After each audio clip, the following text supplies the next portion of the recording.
Welcome sa Dries TV. Kung interesado ka sa ganitong news, huwag kalimutang isubscribe ang ating YouTube channel. Maraming salamat! So ayan, welcome back again sa ating YouTube channel mga kakimpaw, and sa update natin ito, ang pag-uusapan natin ay tungkol sa mga importanteng kaganapan kina Kim and syempre kay Paolo Avellino. Pero bago po ang lahat, maraming salamat sa inyong patuloy na pagsuporta at pagsubaybay sa mga daily update natin.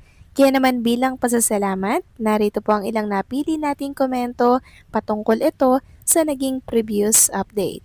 Unang komento mula po ito kay Ginang Dinala Forteza. Sabi niya, Mr. grabe naman mga vlogs, mga news tungkol sa Kimpaw. Gusto silang paghiwalayin ng mga bashers at pati yata management ng ABS-CBN. Si Paulo kaya gusto na rin niyang mag-work na hindi si Kim kapareha. Meron na raw kasing nakahandang project kay Paulo na hindi si Kim kapareha. Need ba ihanda mga sarili sa hiwalay, Kim Pao sa mga project? Maraming salamat po sa komento, Ginang Dinala Portesa. So hindi naman po lahat ng mga news ay totoo, di po ba? Kaya sabi ko nga po, piliin nyo pong mabuti ang papaniwalaan nyo pong mga blog and syempre mga news and write-ups na lumalabas ngayon sa mundo ng social media. Tungkol naman sa katanungan nyo po na gusto na bang paghiwalayan si Kim and Paula Avellino ng management, kilala po natin kung paano mag-alaga ang management na ABS-CBN ng mga love team. And for sure, maging sila mga kakimpaw, hindi po nila gugustuhin na masira ang tambalan po na Kimpaw. And yung tungkol naman po sa project na hiwalay, Kim and Paolo Avellino, individual project po ang tawag doon. And after po niyan, magkakaroon ulit sila together ng mga project. Hindi naman ibig sabihin na magkahiwalay sila ng project, paghihiwalayin na po ang Kim Pao. Hindi po ganun. Kasi alam ng management kung gaano po kalakas ang tambalan po ni Kim and Paolo Avellino. Kaya bakit paghihiwalayin, 'di ba? Hindi po natin kailangang ihanda ang sarili natin sa hiwalay na project ni Kim and Paolo. Sa mga gusto pong sumuporta sa individual nilang project, sumuporta. Sa ayaw naman, hindi naman po pinipilit. Basta tayo, ang puwersa po ng Kim Foundation ay sa together na project nilang dalawa. Magkasama po sila. Doon lang po mabubuo ang suporta ng Kim Pao. Pero individual project, syempre, OWSF ni Paulo, OWSF ni Chinita Princess ang susuporta sa mga individual project na meron sila. So, yun lang po yun. Okay? Huwag tayong maging malungkot. And syempre, huwag nating isipin yung mga bagay na hindi naman po totoo. Okay? Positive lang tayo ngayong 2026.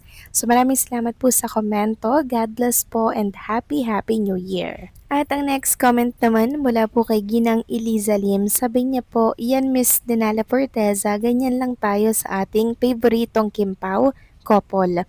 Ako nga senior, so very sad pag walang makita sa kanila kung saan na sila. But what can we do? They're just human beings too, and we are just their fans. Dapat understanding and supportive always, basta hindi lang sila maghiwalay at alam natin, kahit sa ating own imagination or our own dilulo, talagang magkasama sila sa festive holidays natin.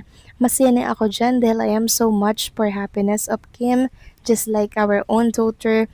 Magpakamama na kami kay Kim kasi kulang siya sa pagmamahal ng mama niya. So kaming mga seniors are always including her in our prayers always. Thank you for love and understanding sa Kim Pao. Maraming salamat po sa komento, Ginang Eliza Lim, and syempre sa malawak niyo pong pangunawa sa tambalan po ni Kim and Paolo sa relationship na meron po sila together. And sana po marami pang mga Kimpaw fans ang katulad po ninyo ni Ma'am Dinala Porteza and Ginang Eliza Lim na talagang nilalawakan po ang kanilang isipan for Kim and Paolo. So maraming salamat sa komento. God bless po and happy New Year. So ito na nga pag-usapan na natin mga kakimpaw ang mga topic po na nakalap natin sa gabing ito at unahin na nga nating pag-usapan ang tungkol naman dito sa naging Instagram post ni Chinita Princess ngayong gabi na kung saan pinagpipiestahan ngayon sa mundo ng social media. Finally, no, Sa wakas, nagparamdam ulit si Chinita Princess at nagbahagi po ng picture kuha po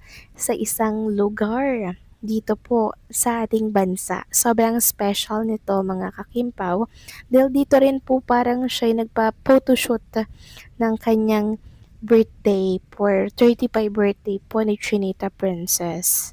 So maraming nagsasabi mga kakimpaw na itong picture na shinare ni Kim Chu ngayon para sa kanyang first picture for 2026 ay fresh picture ni Chinita Princess, hindi old, hindi throwback. So sabi nga po dito sa caption ni Kim Chu, 111, I'm rooting for the woman LV this year 2026. Have a great year ahead, everyone. May we all bless with kindness, love, and the blessings we all deserve. So parang nasa 10 picture yun mga kakimpaw na kung saan makikita nga sa mga picture na yon na nakabikini po si Chinita Princess. Tapos yung background panay buhangin. So parang nasa isang beach resort dito po sa Pilipinas. And ito nga po yung ilan sa komento ng naturang post ni Chinita Princess. Sabi dito, given na talaga maganda ka inside and out, unquestionable yon, but ang tanong, sino ang kumuha ng mga larawang to at kailan kinuhanan? Anong masasabi niyo fellow Kimpaw fans? Tapos may nag-comment na yung photographer niya, which means si Paula Avellino po ang tinutukoy dito. Then may nag-reply, di ba? For sure, very recent photos to. It's her New Year photo, so hindi to old photos. So dahil nga po sa post na yan ni Chinita Princess ngayong gabi, marami pong nagsasabi yung mga fans na si Paula Avellino nga po ang photographer ni Chinita Princess. Kuha po yan sa Valley Scene. Siyempre, nag-research din tayo at ang tinuturo nga pong lugar, kuha ito sa Valley Scene mga kakimpaw. Ang Valley Scene talaga ang isa sa mga favorite spot ni Chinita Princess. At sa mga nagsasabi po na ang kasama daw ni Chinita Princess sa Valley Scene ay yung kanyang pamilya, nakita nyo naman po yung mga picture ng pamilya ni Chinita Princess. Wala pong Kim Chu doon, 'di ba? Si Kim Chu po ay out muna, no? And syempre, mas pinili po ang ikakasaya niya muna kesa po makasama po ang kanyang family kasi araw-araw naman niya po nakakasama ito. So, ngayong holiday kasi, mas pinili niya po mga kakimpaw ang sarili niya at ang kapayapaan niya po muna. Kumbaga, comfort muna, no? Comfort zone. And syempre, alam naman natin na si Paula Avellino po mga kakimpaw ang ating tinutukoy dito. And maging si Paulo, sobrang nananahimik din mga kakimpaw. Hindi man lang sila nagsishare ng mga ganap nila. Tanging ito lang yung naibahagi ni Chinita Princess ngayong January 1, 2026. So, syempre, kalmado na tayo nito kasi kahit papano may pasilip si Kim Chu sa kanyang naging vacation which is kuha sa Valley Scene. So, enjoy lang Kim and Paula Avellino. So, kayo ba mga kakimpaw, ano pong masasabi niya dito? Please comment down below and syempre, don't forget to like, share, comment, and subscribe.